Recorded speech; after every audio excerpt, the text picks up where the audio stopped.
नमस्कार दोस्तों, तो स्वागत है आपका हमारे चैनल धर्म गंगा सागर में। तो आज हम फिर हाजिर हैं आपके लिए एक रोचक और ज्ञानवर्धक कहानी लेकर। आज की जो यह ज्ञानवर्धक कहानी होने वाली है, यह है कल्कि अवतार के ऊपर। जी हाँ दोस्तों, कलयुग में जन्म लेने वाले भगवान विष्णु के 10वें अवतार कल्कि की होने वाली है यह कथा। इस पूरी कहानी को आप अंत तक जरूर सुनिएगा।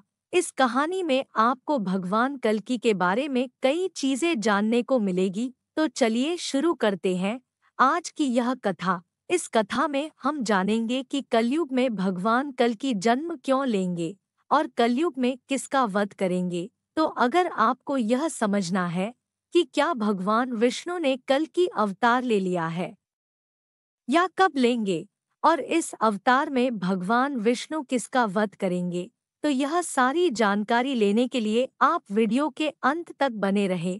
तो चलिए शुरू करते हैं। लेकिन उससे पहले जानते हैं कि भगवान विष्णु कलयुग में क्यों आएंगे, कल्कि अवतार कली पुरुष का अंत कैसे करेंगे। यह जानने से पहले हम थोड़ा कली पुरुष के बारे में जानते हैं। कली पुरुष के जन्म के रहस्य को जानने के लिए हमें इस युग से सृष्टि की रचना स्रोत यानी सतयुग में जाना होगा। मित्रों, सतयुग में समुद्र मंथन की कहानी आप सभी ने सुनी होगी। समुद्र मंथन के लिए मंदराचल पर्वत को गरुड़ देवता ने अपनी चोंच में उठाकर क्षीर सागर में रखा और सर्पराज वासुकी को लपेटकर रस्से के रूप में प्रयोग किया गया। समुद्र मंथन विष्णु पुराण राक्षस गढ़ वासुकी नाग के मुख की और देवता पूछ की तरफ लगे थे, परंतु मंथन हो नहीं पा रहा था क्योंकि मद्रांचल पर्वत का आधार घूम नहीं पा रहा था। तब भगवान विष्णु ने कछुए का रूप रखकर मद्रांचल पर्वत को अपनी पीठ पर रखा। इस प्रकार समुद्र मंथन हुआ और उसमें बहुत सारी कीमती चीजों के साथ पहले हलाहल नामक तेज विष निकला। भगवान विष्णु को इस विष के बारे में पहले से ही पता था। उन्होंने देवताओं को इस बारे में पहले नहीं बताया क्योंकि वे जानते थे अगर उन्होंने विष के बारे में देवताओं को बता दिया तो वह इस मंथन को नहीं करेंगे। इसलिए उन्हें सिर्फ अमृत के बारे में बताया गया। अब क्योंकि हलाहल विष निकल चुका था, इससे सब मूर्छित होने लगे। लेकिन शर्त के अनुसार इसे आधा देवताओं को पीना था और आधा असुरों को। परंतु दोनों में इस हलाहल विष को सहन करने की शक्ति नहीं थी। फिर भगवान भोलेनाथ ने भगवान विष्णु के कहने पर विष का पान किया, परंतु इस विष के तेज से भोलेनाथ जलने लगे। तब शक्ति रूपी माँ पार्वती ने इस विष को भोलेनाथ जी के गले में ही अपने हाथ से रोक दिया। इस विष के प्रभाव से भोलेनाथ का कंठ नीला पड़ गया, जिससे भगवान भोलेनाथ का नाम नीलकंठ पड़ गया। परंतु इस क्रिया में कुछ बूंदें राक्षस कली के मुख में चली गई, जिससे कली का अंत हो गया। और फिर आगे मंथन में कामधेनु गाय निकली जिसे बाली ने ग्रहण किया और ऐरावत हाथी को इंद्र ने ग्रहण किया। कौस्तुभ मणि और शंख को भगवान विष्णु ने ग्रहण किया और संजीवनी बूटी को इस पृथ्वी पर सुरक्षित स्थान पर स्थापित किया गया।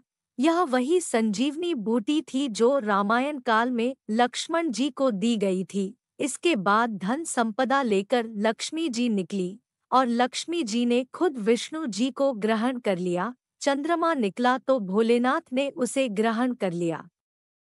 फिर कली पुरुष अमर कैसे हुआ?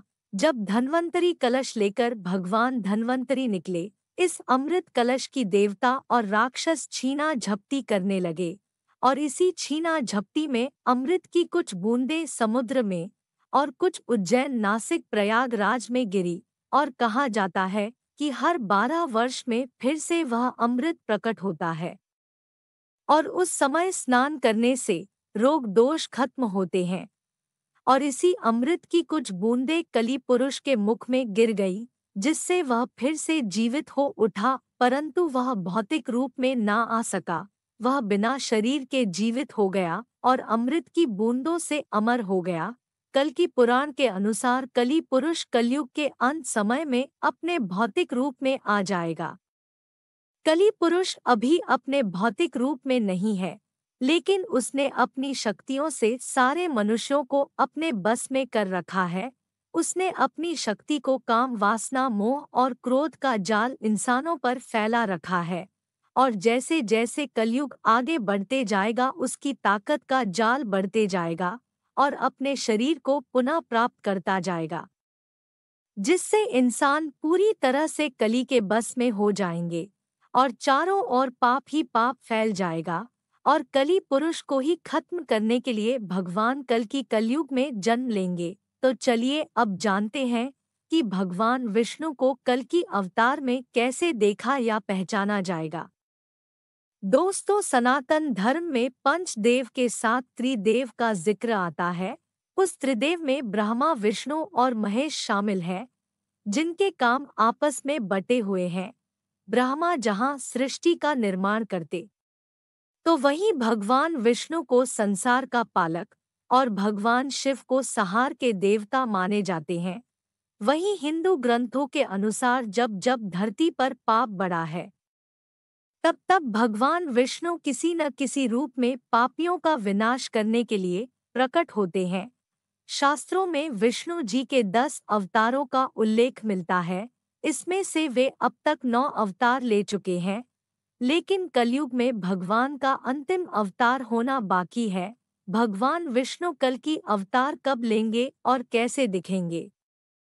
ऐसा कहा गया है कि जब कलयुग अपनी चरम सीमा पर पहुंच जाएगा, तब भगवान कल की अवतार लेकर कलयुग का अंत करेंगे। शास्त्रों में कहा गया है कि जैसे जैसे घोर कलयुग आता जाएगा, वैसे वैसे धर्म, क्षमा, पवित्रता, सत्य, आयु कम होते जाएगा। यह भी बताया गया है कि जिसके पास पास धन होगा, उसी को लोग कुलीन, सदाचारी मानेंगे, और जो जितना चल कपट कर सकेगा, वह समाज में सबसे कुशल व्यवहार वाला माना जाएगा।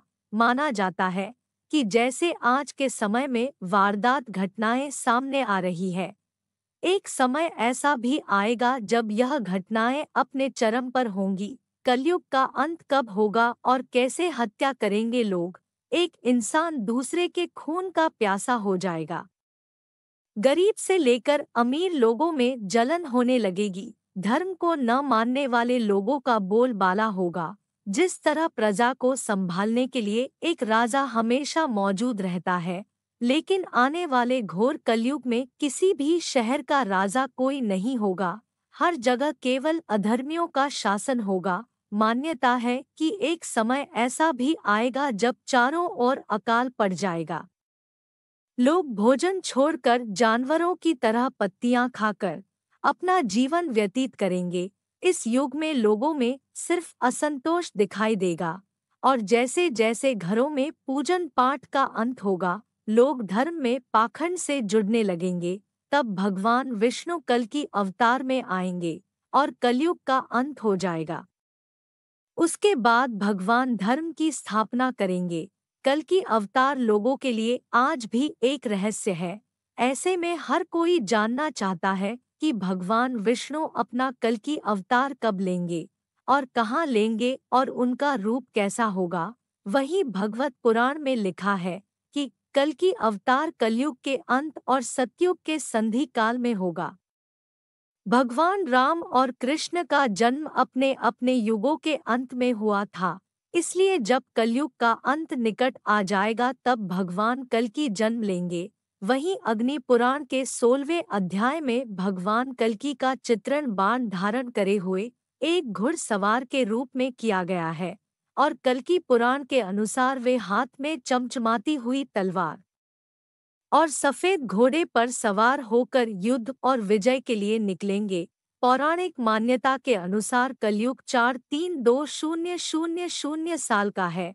इसका अभी प्रथम चरण ही चल रहा है।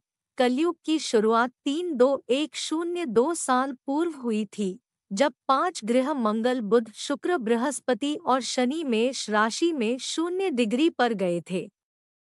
इसका मतलब है कि 51,900 साल कलयुग के बीत चुके हैं। 42688 साल अभी बाकी है, और अभी से ही कल्कि की पूजा आरती शुरू हो गई है। कल्कि अवतार कब होगा।